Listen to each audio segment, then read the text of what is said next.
Sir मेरा ये question है कि लाइफ में जब भी हमें कोई डिसीज़न लेना होता है जिसका रिज़ल्ट काफ़ी मतलब फॉर एग्जांपल अभी मैं सीए कर रही हूँ तो 5 साल बाद ऐसे लगते हैं सीए बनने में और 5 साल बाद आपका रिजल्ट आता है कि हाँ आप बन रहे हो कि नहीं। 5 साल बाद ऐसा लगता है कि मैंने ये लाइन तो चूज़ कर ली बट अल्टीमेटली मुझे इसमें जाना ही नहीं है। या फॉर एग्जांपल अगर आप शादी का डिसीज़न ले रहे हो तो आप चूज़ कर लेते हो कि हाँ मुझे इसके साथ शादी करनी है बट कुछ सालों बाद ऐसा लगता है कि वो एक डायरेक्शन में ग्रो करा और मैं एक डायरेक्शन में, बट मुझे ये नहीं चाहिए था। तो वो जो लाइफ के ऐसे बिग डिसीजन होते हैं जिसका रिजल्ट इतने सालों बाद आता है, वो डिसीजंस कैसे लेने होते हैं, मतलब क्या चीज़ें सोच के वो सब डिसीजन हम ले सकते हैं? ऐसा करियर में होता है, रिलेशनशिप में होता है, इनफैक्ट कहाँ नहीं होता है, हर जगह ही होता है। 1 मिनट में लगता है लाइफ बहुत बढ़िया है, अगले मिनट में लगता है कि लाइफ बहुत ही बेकार है। 1 मिनट में लगता है सबके साथ रहना है, अगले मिनट में अंदर से आता है सब गए भाड़ में, सब छोड़ छाड़ के मैं वहां चला जाऊंगा या चली जाऊंगी। ऐसा होता है नहीं होता है? 1 मिनट में होता है ये करना है करना है करना है करना है, फिर जब करना शुरू करते हैं अरे ये तो बेकार है, इसमें कुछ नहीं है। जैसे होता नहीं है, शॉपिंग कर रहे हो, ऑनलाइन देख रहे हो, ये चीज चाहिए चाहिए चाहिए चाहिए, जब आ गई तो उसकी तरफ कुत्ता भी नहीं देख रहा, आप तो बहुत दूर की बात है। तो आपको समझना पड़ेगा कि इसका रीजन क्या है। आपने 2 बातें करी, एक कि अभी आप सीए कर रहे हो और मान लेते हैं कि 5 साल बाद आपको रियलाइज होता है कि ये मेरे लिए नहीं है, तो क्या है आपके लिए? पेपर पे लिखो। पेपर पे आपने एक तरफ लिखा सीए, दूसरी तरफ मानो लिख दिया सीएस। सीएस मुझे करना है, सीए नहीं करना है। That could be CS, CZ, CY, CX, whatever it is. तो अब उसके रीजंस देखो ना कि इसको छोड़ने का क्या रीजन है और ये करने का क्या रीजन है।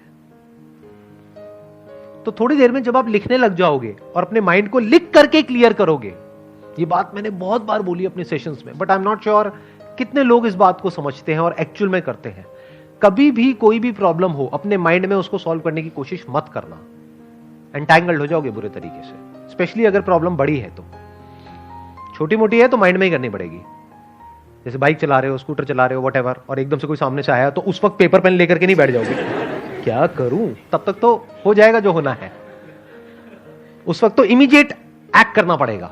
बट ये जो बड़े डिसीजंस हैं, शादी का डिसीजन, डिवोर्स का डिसीजन, करियर चूज करने का डिसीजन, करियर को छोड़ने का डिसीजन, ये बहुत बड़े डिसीजंस हैं, छोटे नहीं है। तो इन डिसीजंस को माइंड में कभी सॉल्व करने की कोशिश मत करना। तो कैसे करना है? पेपर पेन लेकर के माइंड मैपिंग करना सीखो ना। कितने लोग आप में से माइंड मैपिंग करते हैं? सच बोलना, झूठ मत बोलना। सिर्फ 4-5 लोग, इतने लोगों में से। तो माइंड मैपिंग करना सीखो।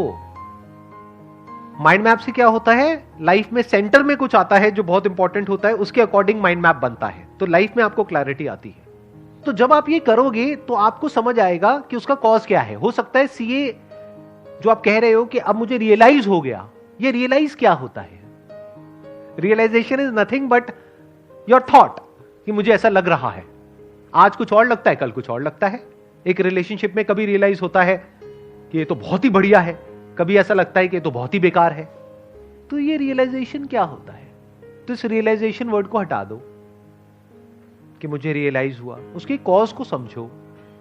हो सकता है आपको कॉज मिले कि मैं इसलिए आगे कंटिन्यू नहीं करना चाहती क्योंकि मैं बोर हो गई हूं। हो सकता है कॉज मिले क्योंकि इसमें बहुत एफर्ट है। ध्यान से समझो इन माइंड की गेम्स को। ये माइंड की गेम्स है हमारी, जो माइंड गेम्स खेलता रहता है आपके साथ। तो पहले आपको कॉज को समझना है। हो सकता है कॉज मिला बोर्डम, तो दूसरी तरफ देखो ना पेपर पे क्या लिखा हुआ है, सीएस।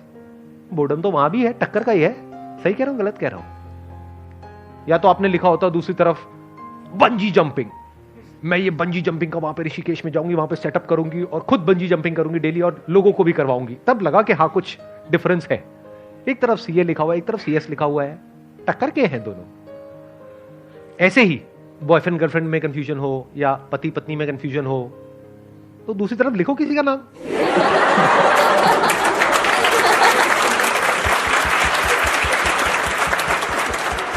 फिर थोड़ी देर में आपको पता है क्या रियलाइजेशन आएगा। Realization, the real realization. ये भी खच्चर, वो भी खच्चर, क्या फर्क पड़ता है? और मैं भी खच्चर, तो क्या फर्क पड़ता है? इस मंत्र को पकड़ना सीखो, लाइफ में बहुत काम आएगा। जहां पे आपको कुछ लॉन्ग टर्म तक सस्टेन करना है, शॉर्ट टर्म में मंत्र काम नहीं आएगा। वैसे शॉर्ट टर्म में भी आ जाएगा काफी केसेस में, बट लॉन्ग टर्म में मंत्र बहुत काम आता है कि क्या फर्क पड़ता है।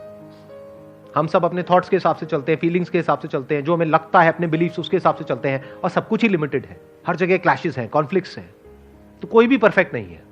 अगर कभी गलतफहमी होती है ना कि अगर मैंने सीए छोड़ दिया तो मैं ये करूंगी, तो वो लोग जो वो कर रहे हैं उनको जा करके देख लो, वो गलतफहमी दूर हो जाएगी। आप कहोगे यही बेटर है। लगता है ना कि उसकी पड़ोसी की लाइफ बढ़िया है, तो कहीं कोई छुपा हुआ कैमरा फिट कर दो उनके घर में 2 दिन में आपकी गलतफहमी दूर हो जाएगी। लिविंग रूम में करना, बेडरूम में नहीं। सबको सब कुछ नहीं मिलता है।